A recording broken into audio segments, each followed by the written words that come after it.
అనేది సీఎం చేతిలో మాత్రమే ఉంటుంది. అప్పుడు కిరణ్ కుమార్ రెడ్డి అయినా, రోసయ్య అయినా, రాజశేఖర్ రెడ్డి అయినా, జగన్ అయినా, లేకపోతే ఇప్పుడు చంద్రబాబు నాయుడు అయినా ఎవరైనా సరే లాండ్ ఆర్డర్ని వాళ్ళ దగ్గరే పెట్టుకుంటారు. కేవలం హోం మాత్రం ఒక మహిళకి ఇవ్వటం అనేది ఆనవాయితీగా అప్పుడు సబితేంద్రారెడ్డికి ఇచ్చారు. జగన్ సర్కారులో మొదట సుచరితకి ఇచ్చారు. ఆ తర్వాత ఇంకో 2.5 ఏళ్ల పాటు 2.5 ఏళ్ల పాటు హోంమంత్రిగా తావేటి వనితకు ఆ పోస్ట్ ఇవ్వటం అనేది జరిగింది. ఈ నేపథ్యంలో మరోసారి ఎస్సీ మహిళకు అనిత వంగలపూడికి హోంమంత్రిగా అవకాశం అనేది తెలుగుదేశం పార్టీ కల్పించింది. సత్యకుమార్ యాదవ్ ఆయనకు ఆరోగ్య శాఖను ఇవ్వటం అనేది జరిగింది. ఆరోగ్య శాఖ అంటే గతంలో కూడా 2014, 2019లో బీజేపీ, జనసేన, టీడీపీ కూటమి అధికారంలోకి వచ్చింది. అప్పుడు పవన్ కళ్యాణ్ డైరెక్ట్గా పోటీ చేయలేదు కానీ ఇండైరెక్ట్గా సపోర్ట్ చేశారు. కానీ క్యాబినెట్లో టీడీపీ మంత్రులతో పాటు బీజేపీ నుంచి గెలిచిన వారికి కూడా మంత్రి పదవులు ఇవ్వడం అనేది జరిగింది. అప్పుడు కూడా ఆరోగ్య శాఖని కృష్ణా జిల్లా కైకలూరు నుంచి గెలిచిన కామినేని శ్రీనివాస్కి కేటాయించారు. 5 ఏళ్ల పాటు అంటే లాస్ట్లో మళ్ళీ ఇద్దరి మధ్య విభేదాలు తలెత్తి టీడీపీ, బీజేపీ విడిపోయే వరకు కూడా కామినేని శ్రీనివాస్ ఆరోగ్య శాఖ మంత్రిగా ఉన్నారు.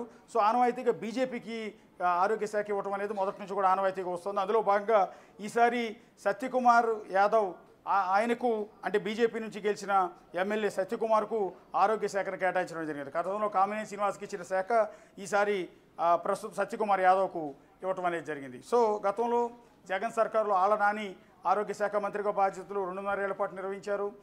తర్వాత 2.5 ఏళ్ల పాటు విడుదల రజని ఆరోగ్య శాఖ మంత్రిగా మొన్న ప్రభుత్వం పడిపోయే వరకు పనిచేయడం జరిగింది. ఇద్దరు ఆరోగ్య శాఖ మంత్రులు జగన్ సర్కార్లో పనిచేశారు. ప్రస్తుతం కూటమి ప్రభుత్వంలో సత్యకుమార్ యాదవ్ అంటే బీజేపీ నుంచి గెలిచిన సత్యకుమార్కు ఆరోగ్య శాఖ and family welfare and medical education మొత్తం కూడా ఇవ్వడం అనేది జరిగింది.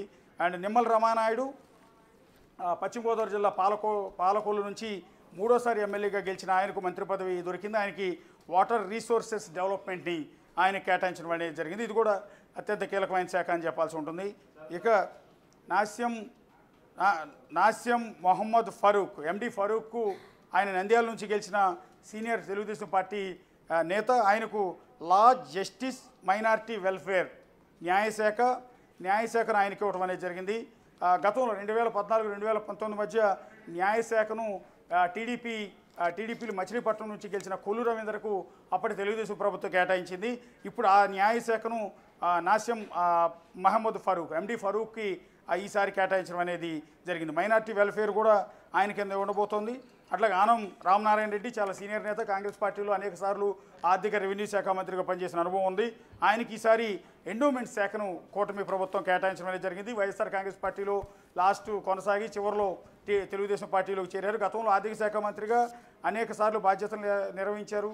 అసెంబ్లీలో ఎన్నోసార్లు రాష్ట్ర బడ్జెట్ను ప్రవేశపెట్టారు ఆనం రామనారాయణ రెడ్డి. ఈసారి కూడా ఆయనకు ఆర్థిక శాఖ లభిస్తుందని మొదటి నుంచి ఎక్స్పెక్టేషన్స్ ఉన్నాయి. ఆయన ఉన్న సీనియారిటీ, ఆయనకి ఆర్థిక శాఖలో ఉన్న అనుభవం నేపథ్యంలో ఆయనకు ఆర్థిక శాఖ ఇస్తారని భావించారు. కానీ ఆయనకి ఎండోమెంట్స్ దేవాదాయ శాఖను కేటాయించడం అనేది ఇక్కడ జరిగింది. ఇక్కడ పయ్యావుల కేశవ్ మొట్టమొదటిసారి మంత్రి కాబోతూ ఉన్నారు.